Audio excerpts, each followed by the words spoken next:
a personal favorite.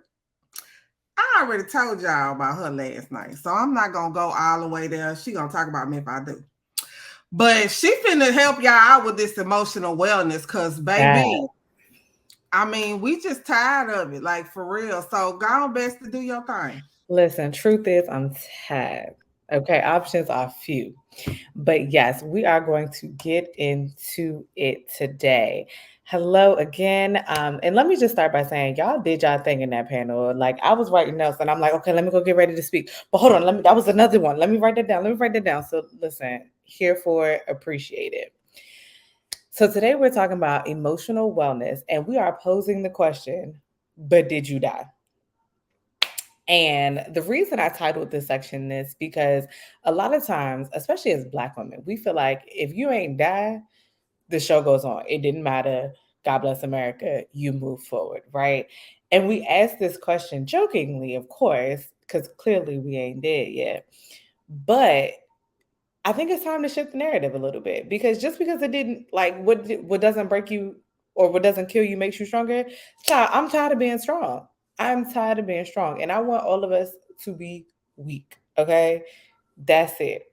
So we are gonna play a quick game of Never Have I Ever, and if I start stepping on your toes, I want you to put Never Have I Ever in the chat. Okay.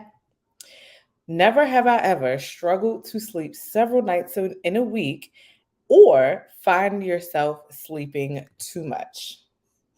Never have I ever. Okay. Never have I ever sacrificed sleep, fun, or socializing in the name of a goal. Chasing the bag, get it together. Oh, I'm new year, new me, but sacrificing sleep, fun, or socializing. Never have I ever been exhausted but unable to fall asleep. Y'all know it's a new level of tired when you can't even go to sleep. That is a new level of exhaustion, okay? Never have I ever experienced drastic shifts in your eating habits. So either eating too much or you just can't even eat at all.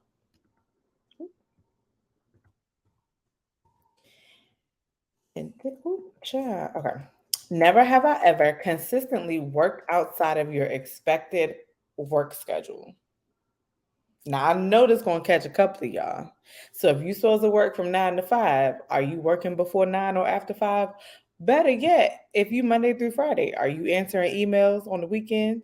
Are you on vacation responding to work text messages? Go ahead and snitch on yourself. Go ahead. I know. I know. Never have I ever felt yourself become irritable and have no idea why. Just irritated, just everything, just pissing you off, and you can't even explain why. Child, I feel like a few of us have been there. I ain't snitching on myself, but I'm just saying I feel like some of us can relate. Never have I ever said the following. No, but I'll be fine. Don't worry about me. I'll sleep when I die, or anything related, anything of the sort. I can't do X, Y, and Z because I'm chasing the bag, hustling, grinding, whatever your favorite colloquialism is. Okay. Not your toes are hurting. Listen, I'm stepping on my own toes too. Okay. I'm being honest. Sometimes I have to put myself through these conversations. Okay. Like, listen, I'm right there with you. I get it. Okay. I get it. Never have I ever said there's never enough time in the day. Child, we all got the same 24 hours as Beyonce. I like to remind myself of that because that girl be doing things, okay? Doing things. So, now that we've gotten that out the way, let's talk about what emotional wellness is. Emotional wellness is your ability to manage your thoughts, emotions, and feelings despite challenges of life, right? Challenges are going to happen. They're going to come. It happens. How you manage your feelings, not note, I did not say ignore, dismiss, or brush your feelings aside. How you manage your feelings, emotions, and thoughts determines your emotional wellness. It is not the void of negative emotions, such as anger and frustration.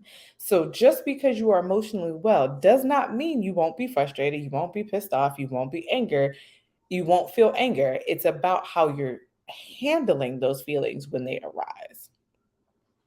It requires self awareness. Come on, somebody. We all can tell people who don't have self awareness. Like, it reeks. Okay, like we can tell you have no idea how you show up in this world. Okay, and it's giving yourself permission. It's giving your emotions permission to exist in this world, and ensuring that you are using your emotions as a communication tool. And we are going to get into a little bit of that in a second. But it impacts how we show up in this world and how we interact with those we are in relation with. And hear me, I said relation, not romantic relationship, right? This is anybody you're dealing with: family, friends, business relationships, professional relationships, and romantic relationships. It's anybody you are connected to. It is how you are interacting with your children.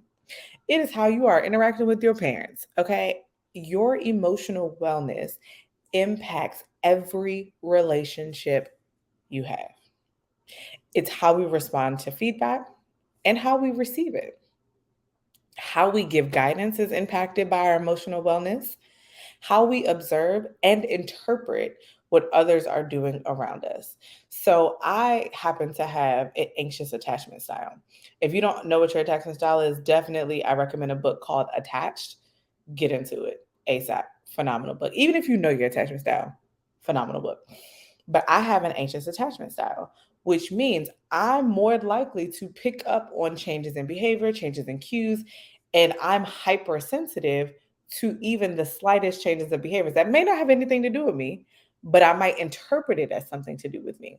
So if I'm not in the best place emotionally, I might be more likely or have a heightened sensitivity to something that had nothing to do with me. But because of my anxious anxiety, my anxious attachment style, I'm sitting here like, well, why did they stop calling as often? They usually call every day at 10 p.m. and now it's at 10:30. Like, what is the difference? You see what I'm saying? And so it really starts with, am I in a good space first? And then how am I interpreting what others are doing? So, what are your emotions telling you? We talked about it being a communication tool. So, now we're going to break into some examples of what each feeling that you have might be trying to communicate with you. So, if you are feeling overwhelmed, you probably either have too much on your plate or the wrong things on your plate. And what I will say is, God gives you provisions for what you are supposed to be doing. Now, we know this, right? But energy is a provision. So if you don't have the energy to do things that you're doing, it may not be what you're supposed to be doing or when you're supposed to be doing it. Because what you're supposed to do, you will have everything you need to do it, including energy. So if you are overwhelmed, there's either too much on your plate or the wrong things on your plate. And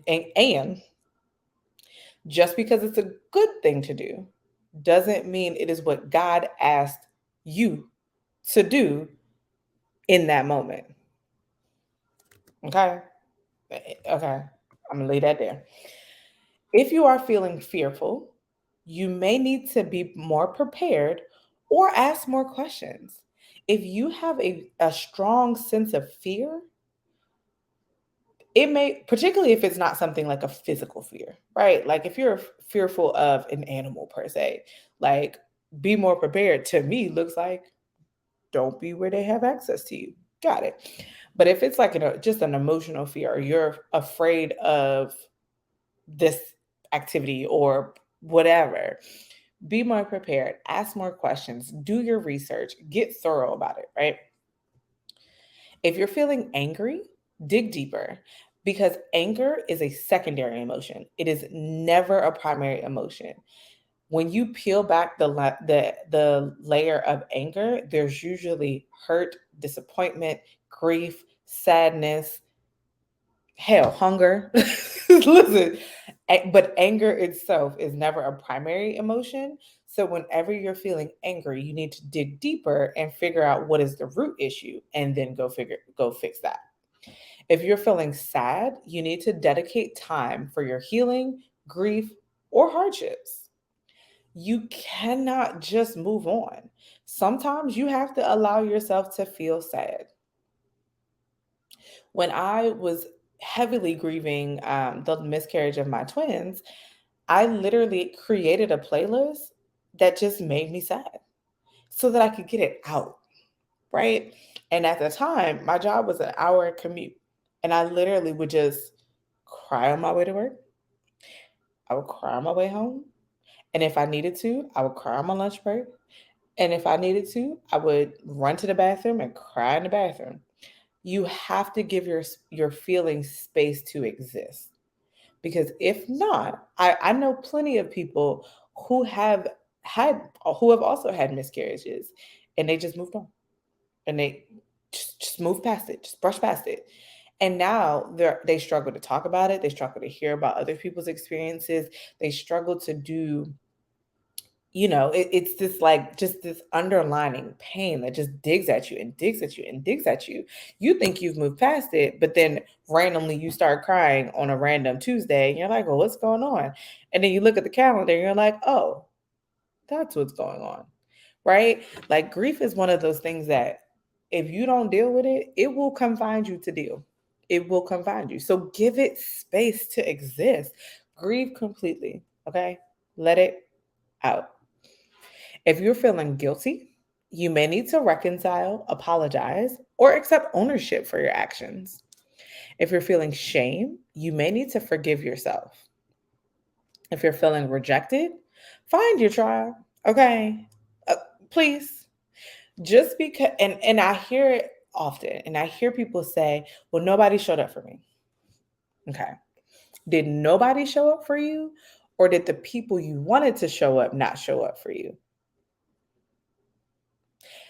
If you really take a look at it objectively, there are people who showed up for you. What you really feel rejected by is the people you expected to show up didn't. But I find it very difficult to believe that you have nobody. So find the people who are good for your nervous system, okay? The people who make you feel safe. Those are the people you need to be around. If you're feeling irritable, you need time to rest and practice self-care. We just had a whole panel about self-care. Take what you can get from that conversation and apply it to your life. Don't just come to these conferences and hear the information and not do anything about it. Add it to your routine, please. And if you feel like hangry, go get some food, child. Listen, we all been hangry before, okay? Get you a sandwich now. The best commercial, the most accurate commercial ever is when Snickers started doing like here, have a Snickers. Because it's true. Like you're not yourself when you're hungry. Go get some food, please. Please. So this is a picture of an emotional wheel. And I want you to take a screenshot, first of all. So take a screenshot so that you can have this. And what I want you to do is when you're feeling something, I want you to dig and figure out what that feeling is. So what's listed in this first one, those are the big emotions. We know what that is, right? But we want to dig back and figure out what it is that we're feeling. So if you're feeling fearful, right? Why am I feeling fearful? Well, I'm a little anxious about this presentation I have coming up at work. What's making you anxious? Well, I'm worried about how my boss is going to respond to it. The last time I gave a presentation, I got a lot of negative feedback, and I'm just really worried that I'm going to mess it up. Now we can start to problem solve. Now that we've dug it and figured it out, right? So when you're feeling something and you, as opposed to just saying, child, I'm tired. I don't know. I'm just here. That's fine if that's all you want to disclose. But for you, you want to take the time to dig deep and figure out if you're feeling angry, right? What are you really feeling? I'm feeling let down, right? I feel let down because the relationship didn't go as I planned. And that really breaks my heart. Well, I'm not just feeling let down, I'm feeling resentful. I'm feeling like I did everything I could to make this relationship work and it still didn't work. Now I can go process and deal with that, right? I can go grieve the relationship. I can go grieve the what if of what I thought it was or could have been. So now we're going to do an emotional wellness quiz, and I'm actually going to walk you through the quiz. No more links. Yesterday, I have learned my lesson. We are going to work through this together. So if you don't already have one, go grab a piece of paper, and we are going to write down, we're going to take a quiz, and you're going to write down your scores. So when we think about emotional wellness, it involves recognizing, accepting, and taking responsibility for your feelings. And this quiz is provided by Old Dominion University. And after each statement, I want you to say, give yourself either 2 points if that is almost always the truth. If it's sometimes the truth, I want you to give yourself 1 point. And if it's very seldomly an accurate statement for you, 0. So I'm going to go through each statement, and then you're going to give yourself 2 points if it's almost always or always, Joe. 1 point if it's sometimes or occasionally, and 0 points if it's very seldomly applicable. So let's get into it. Statement number 1, I am able to develop and maintain close relationships. 2 points if it's almost always, 1 point if it's sometimes and or seldomly, and nothing if it is very rarely you. I accept the responsibility for my actions, almost always, sometimes, or hardly ever. And be honest with yourself. We're not going to share the points. Nobody's going to see your paper. Be honest with you, right? Like, just be honest. There's no judgment associated with your answer. That's why I don't want you to share your answer. But I want you to be honest with yourself in these conversations. I see challenges and change as opportunities for growth. Again, 2 points for almost always, 1 point for sometimes or seldomly, and 0 points for very seldomly or rarely. I feel I have considerable control over my life. I am able to laugh at life and myself. I feel good about myself. I am able to appropriately cope with stress and tension and make time for leisure pursuits. I am able to recognize my personal shortcomings and learn from my mistakes.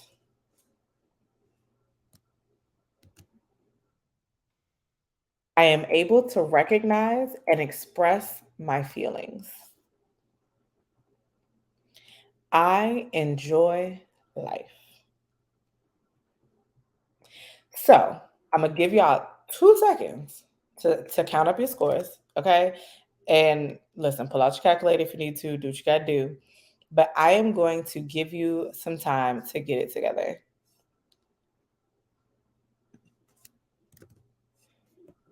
And so you're adding up your totals. And keep in mind that the results of this quiz is informational, and you're going to use it as a guide for next steps, okay? So with that being said, we have our total scores. If you scored between 0 to 8 points, you need a lot of work in this area, in the area of emotional wellness. A lot. And you need to intentionally challenge yourself to begin to make steps towards growth. You are down bad, child. Down bad. And that's okay, because acknowledgement is the first step, right? But we need to be honest about the fact that this area needs a lot of work, and it probably needs to be at the top of your goal list for 2023. That's it. If you score between 9 and 14 points, there is room for improvement. Take a look at the areas that you scored a 0 or a 1 and see where you can make some changes.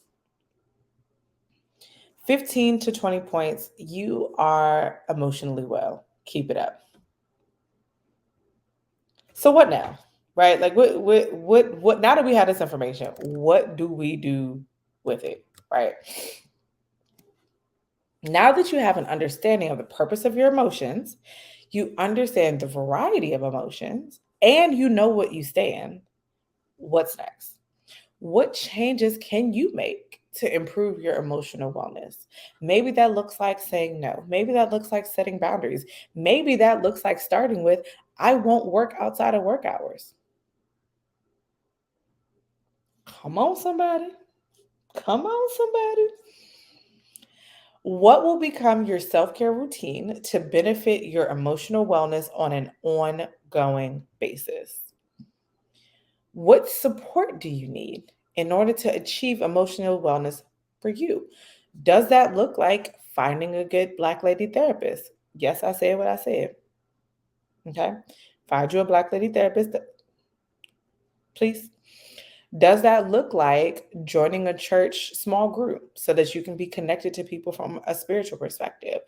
Does that look like joining a Facebook support group? Maybe you are struggling with your motherhood or struggling with being an empty nester or struggling with whatever, right? There's groups for everybody. What support do you need?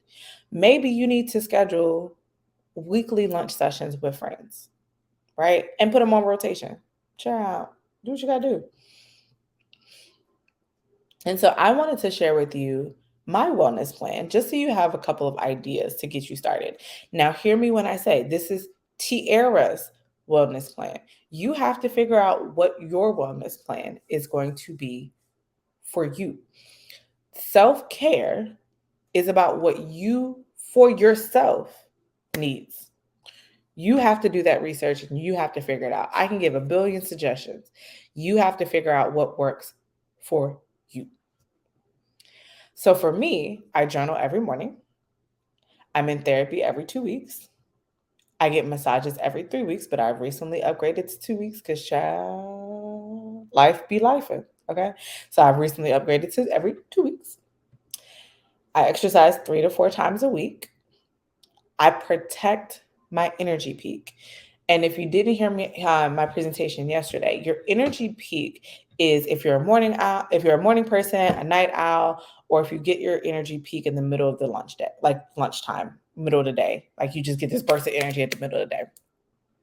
Whatever is your energy peak, protect it with your life. I'm a morning person. So the first hour to 2 hours of my day is for me. That's it. That's all. I journal in the morning. I work out in the morning. I I do my meditation app. I am trying to work on reading the Bible in the mornings. Like I literally protect. I'm up at like 6 o'clock. My phone is on do not disturb till 9. Okay, a.m. And it's not because I'm asleep. It's because it's my time. That's it. The only person who might can't interrupt it is my daughter. And I usually am up at least an hour and a half before she is. And I just enjoy that time for just me. And sometimes that looks like I sleep in. Sometimes my morning is like, you know what? I'm not getting up at 6. Today I woke up at 7:30 and I loved it. It was beautiful. It was great. Buying something for myself every payday. So this is something I started back in September. And every paycheck, without fail, I buy something that I want.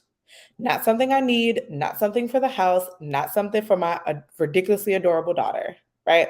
I buy something for Tiara every pay period without fail because I work hard. Like, I work hard. Why shouldn't I be able to spend some money on myself? And yes, this is on top of my massages and my nails and my hair and all this stuff. I literally just allow myself to shop for me just because.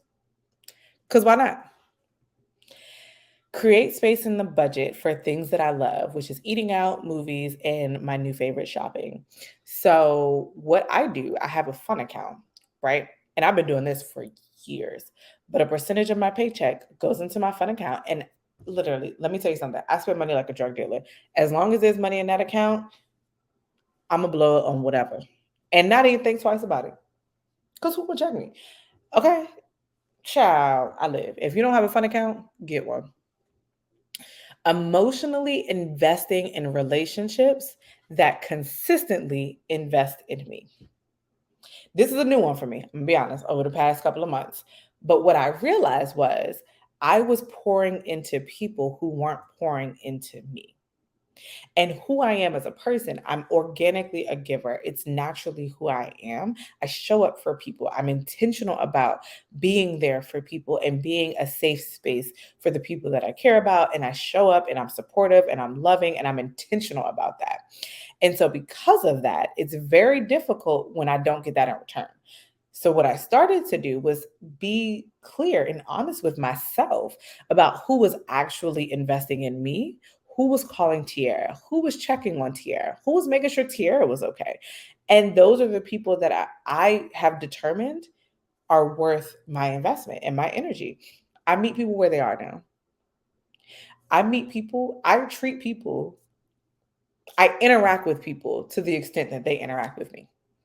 If I don't hear from you, you're not going to hear from me. That's just what it is. That's just what it is.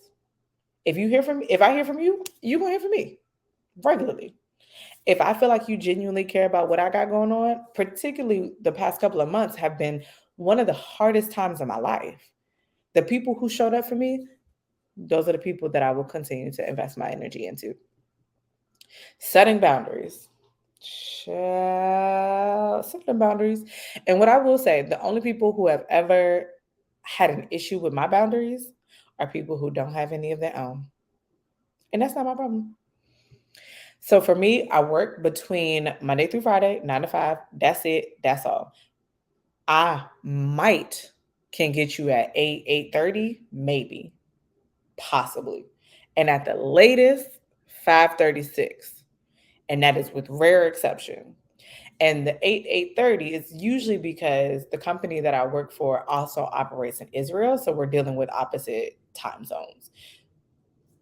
If I happen to be up and if I'm not in the middle of something and I've already taken care of myself, I might respond to emails early. I might. I also say no, and I allow it to be a complete sentence. I listen to my gut and I recognize what feels right. I may not know why. I don't even care why. If my gut said no, it's a no. So I do want to leave space for any questions, and I'm gonna go ahead and try to read through the chat real quick. But if you have any specific questions, please put them in the chat for me.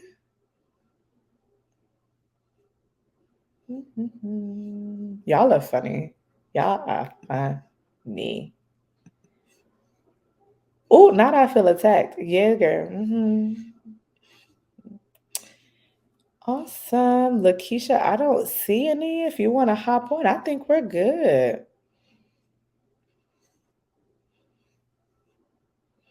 Yes, all right, y'all. Yeah. Y'all was triggered, so y'all quiet. It's okay. It happened. I'm gonna be honest with you. I'm gonna be perfectly honest with you. As a speaker, a quiet audience is one of the best audiences because that means y'all thinking about it. Exactly. That means it's setting in, it's processing. You when people step on your toes, and it's the same with church. Like when the church is quiet, it's actually hitting on something. When people hooping and hollering, you're not really processing what's being said. You just here for the fun. So I'm good with a quiet room. I'm good. I'm good. Yeah. Yes, it's marinating. Yes, yes, Dr. Kemp. That's what I know. Dr. Kemp says yes, get you a fun account. Okay, get you a fun account and start spending money like your dealers. Do your thing, girl, because you're gonna have to do whatever. Yes. So we appreciate you so much, girl. Thank you. Thank you, girl. This was a good check-in for me because you know what I've been going through, child. Yes. This was a great check-in for me. So yes, I appreciate it. Definitely. All right, girl. Appreciate you.